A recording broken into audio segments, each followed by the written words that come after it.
Welcome! I really love the PSP. It is one of my favourite handhelds of all time.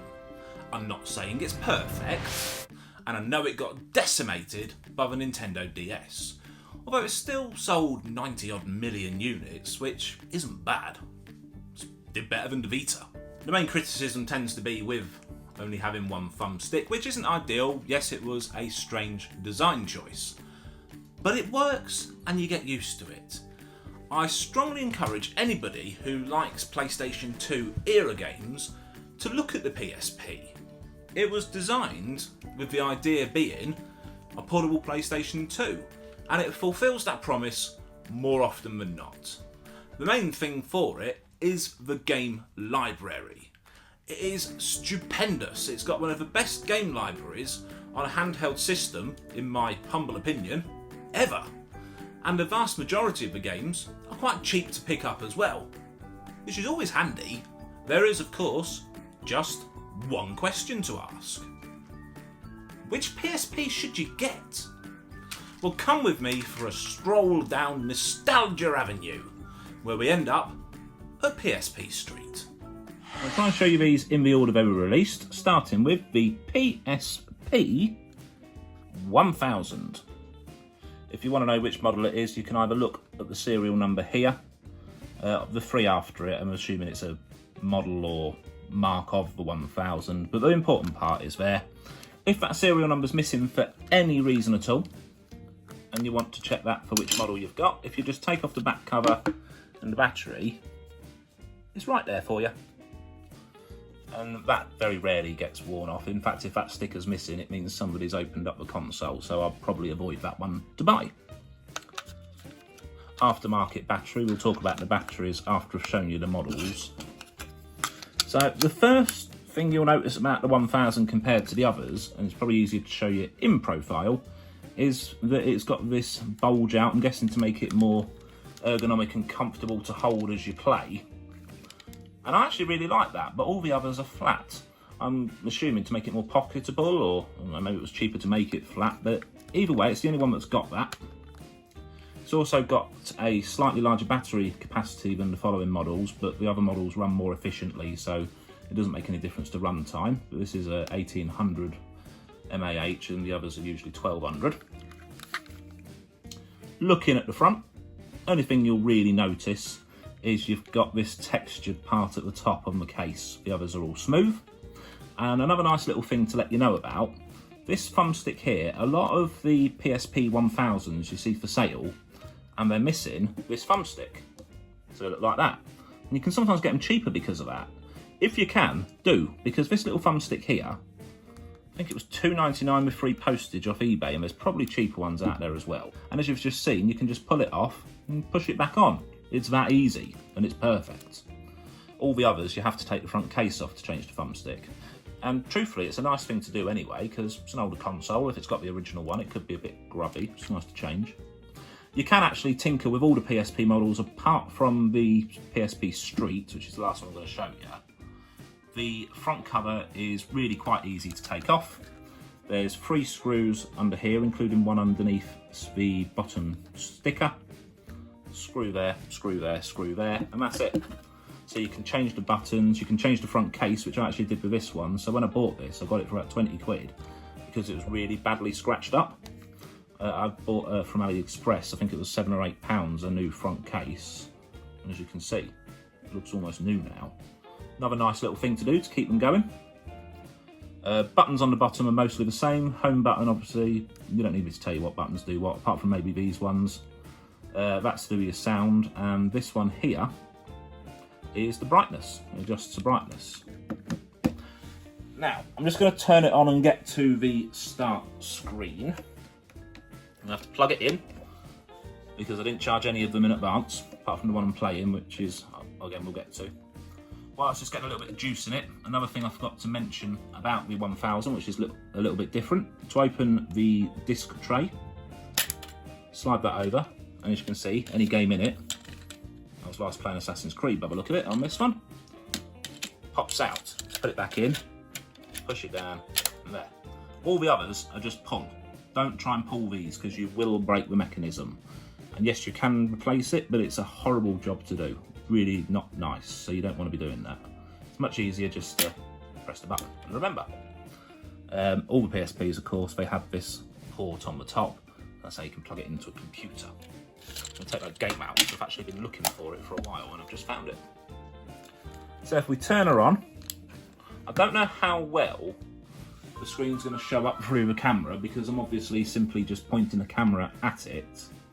But I want to try and show you the difference with all the PSPs. So as you can see here, I've got this set on a green.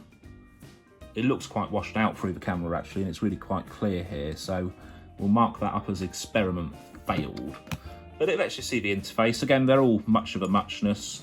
Obviously the internet browser, you're not going to be able to get onto the internet with these anymore. Save data, that's all your saved games. You can download and put ROMs on the memory sticks, of course.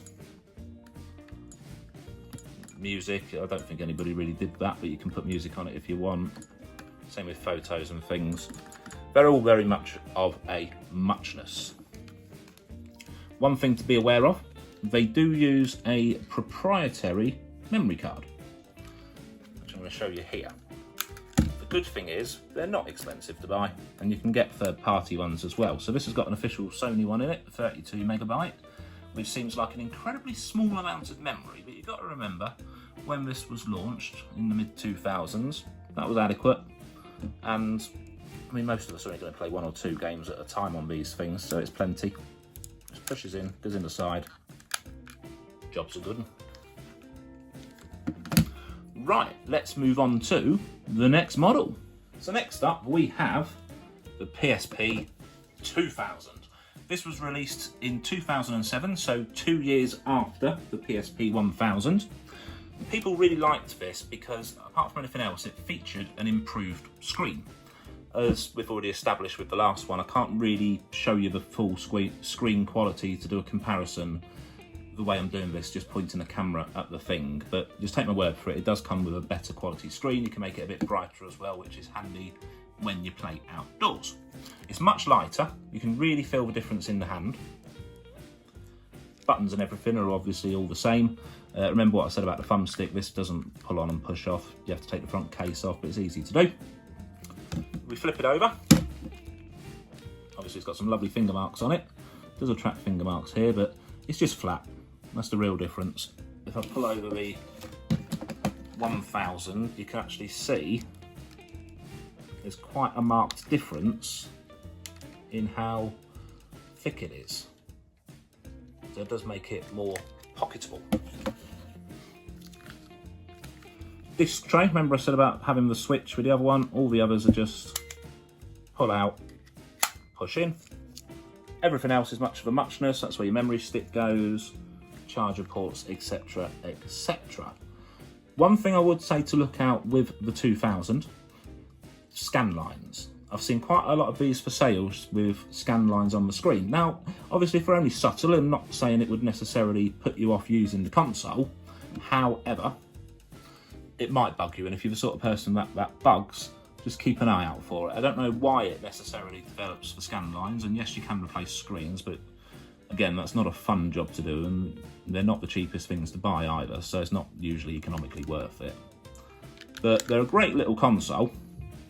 I actually prefer the 1000 in some ways because, as I mentioned about the back grips, but there's no arguing when it comes to a pocketable portable console, lighter, slimmer is the way to go. In fact, you will sometimes see this listed as the PSP Slim. It's also worth mentioning, the 1000 I've only ever seen in black, white or pink. There might be some special limited editions, but they seem to be the main colours you can get it in. The 2000 came with a better variety of colours. I've seen quite a few different ones, so if you want something other than just plain black, which, as we've established, is a bit of a fingerprint magnet, then you can keep an eye out, but be prepared to pay a little bit more for a coloured one. I don't know why, they just tend to go for a little bit more money. So let's put that to the side. And we're going to move to the PSP 3000. This was released not long after the 2000. It was released in 2008. So just a year later, although with the months it's probably more like 18. And this is my one. It is a red one. I mentioned about the fact you can get different colours and limited editions. It's not a limited edition, it's just a different colour. But I really, really like this one. When I bought it, it was in absolutely terrible shape. So I've changed the front casing, I've changed the buttons, I've changed the thumbstick, as you can tell, because it's actually slightly the wrong shade of red, but I can live with that. Weight-wise, it's about the same as the 2000. And width-wise, again, there's very, very little in it. The main selling point when the 3000 came out was an improved screen. Not necessarily to do with the scan lines, I think that's a problem that's come later in the life of the PSP, but they said this was the console with the best screen of the lineup. You will see debate online over which is better, the 2 or the 3000. I can't say I can actually notice a difference between the two, and I do play my PSPs, but it's there for you to choose from. I don't think there's a wrong answer with any of these consoles, but if you do want the best screen quality according to Sony, who built these, it's the 3000 that you want to go for. Everything else is identical to the 2000, it's virtually the same shell, to be honest with you. The only major differences, and a good way to spot a 3000 over a 2000, if you see here, the ring around the PSP is much slimmer than on the previous models. That's a real good dead giveaway that it's a 3000. Also, and I do apologise for knocking the camera there, the home button has got the PlayStation logo on it. Whereas on the 1 and 2000, it simply says home. And it's a different shape as well. The 3000s do tend to be the most expensive PSPs. And if you can spot one that's not listed as a 3000 on eBay or wherever you're looking for your stuff, identify it from these little tricks and you could stumble on a bit of a bargain. This was actually my first PSP, because I came to the PSP after it had gone out of production, and I used this exclusively as my only one for a good couple of years. Always been happy with it from the moment I got it. Absolutely love it. I've only started using the others just because, well, I own them and it seems a shame not to. And lastly, we come to what I think is actually the most interesting of the PSPs, and it's the one you're least likely to have heard of. This is a PSP E1000, also known as the PSP Street. And as you can see here, on the serial number, very easily identifiable E1000. It also looks quite different. Now, if you remember, the PSP was in direct competition with the Nintendo DS. It actually did rather well, but it didn't come close to the DS's success. I'm sure that's still the most successful handheld of all time. After the DS, they then launched the 3DS and a stripped down version called the 2DS. This is like the 2DS. It's a stripped down version of all the other models. They made it look really good. It's got this matte instead of gloss black finish, which helps it stay a lot cleaner. And again, avoid the fingerprints. The buttons at the bottom here, it looks like they're all touchscreen. They're actually not. If you push into it, you'll actually feel there is a button below. But it looks good anyway. Being the cheaper model launched right at the end of the PSP's lifespan, I think this came out for about £99, something like that. It was the budget version. They did take a couple of things away. So you've only got one speaker, which is here, whereas in all the other models I've shown you, it's got stereo with dual speakers. They changed the layout just a little bit by putting the memory card slot at the top, not in a cover. And the biggest difference is at the back. So as you can see here, whereas the others have all had an individual battery drawer, which is just operated by giving it a pull, like that, this is the whole back of the console. As you can see, this is how you put your games in, just in that little slot there. That's Gangs of London. I made a video about that a couple of days ago. It's one of my favourite PSP games. Maybe check it out after this. And you've got the whole thing exposed, including the battery there. Now what that does mean is if you want to replace the battery on this, it's a bit more complicated than simply opening up a battery cover, pulling it out and putting a new one in. You have to get good with the screwdrivers. However, these batteries seem to be by far the most reliable, at least in my experience anyway. I really like this console. I picked it up years ago and it was just because I hadn't seen one. I thought it was a limited edition and then I looked into it and I was just fascinated. It's the one I actually use the most because it's got the best battery life. It's got the original battery, but it lasts a lot longer than the third-party batteries I've got in the others. And it's just a really nice thing to have. Also, depending where you look, sometimes these are the cheapest to get. If you're looking somewhere like CEX or Cash Converters, these tend to be a little bit cheaper than even the launch model 1000. It's definitely a lot lighter than the 1000. Thickness wise, it's pretty much of a muchness, although the back is flat as opposed to raised slightly. It's just a great little console. It's definitely my favourite, and I can't really tell you why, other than the fact I just enjoy using it. But they are the 4 PSP consoles which take physical UMDs. And all of these you can easily put ROMs onto the cards as well. It's a piece of cake. I can't tell you how, but it's dead easy. Because YouTube won't like it. But there are 2 other things I wish to discuss with you.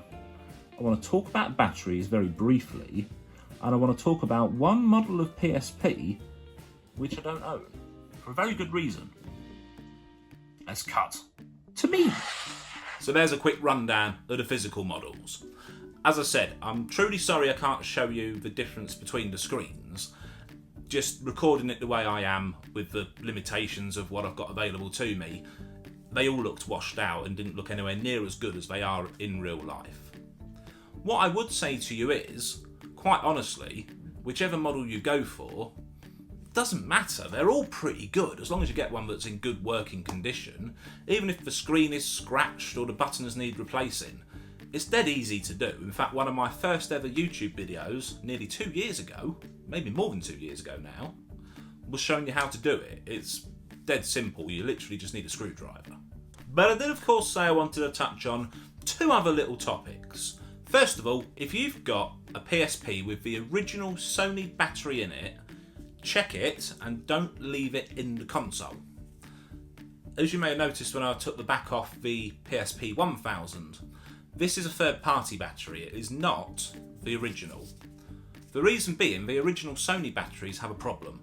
They swell up and they can leak, and the last thing you want is the contents of the battery leaking inside your console, because it will ruin it, and you don't want it on you either, really. So if it's working with an original battery, superb, you're one of the lucky ones. Take it out when you're not using it. Honestly, you just pop the back off and take it out, as you saw me do. It's so easy and it just safeguards your console for you. As for the third-party batteries, I think I pay around a tenner for them. You can sometimes get them for 8 or 9, sometimes 11 or 12 pounds. It depends what's available at the time, and I just get mine off eBay. You are taking a chance though. Not all of these third-party batteries are created equal. Some of them will only last for 20 minutes, half an hour. Some of them will last as long as an original one would. You're rolling the dice. There's no real way to identify which is best. It's trial and error. But at least you can still get a battery, so you can still keep it portable, and you don't have to have it plugged in all the time. Although you can just use it plugged in if you don't want to replace the battery and you're not taking it out and about with you. That's that little tip over. I did say I was going to mention one console which I don't own, and there's a reason why. That console is the PlayStation Portable, PSP, Go. It was launched as a digital-only console. Now, in the current day, you get digital-only consoles all the time.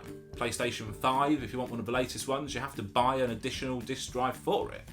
Xbox has been making digital-only consoles as well. But you have to remember, the PSP Go was launched back in 2009, when physical media still ruled the roost. You did have eShops on PlayStation 3 and Xbox 360, obviously PC has been around even longer with the eShop style, but physical media still reigns supreme. So it didn't sell very well. They actually stopped making it in the same year it launched, 2009. You can't get onto the internet with these now anyway, not using the standard settings. I don't know if there's a hack somewhere, but none I'm aware of. You can easily put ROMs on PSPs, as I've said, so if you like the form factor particularly of the PSP Go, and you're just going to put ROMs on it, it's probably worth having, but to me, who likes the physical media and who still collects the games, it's just pointless to own. Also, because it didn't sell as well, it's the least common of the PSP consoles, so it commands a higher price. You're paying more for something that does less. It didn't make sense to me to buy one, but you do you. If you really like the look of it, think it's the best form factor and you're not going to use ROMs anyway, why not? What I'd like you to take away from this video is a little bit of information, of course, about these wonderful consoles, and also the fact that there really isn't a wrong answer. It's just what you want for yourself. Want something with a better original battery, and that you just like the look of perhaps? Get the Street.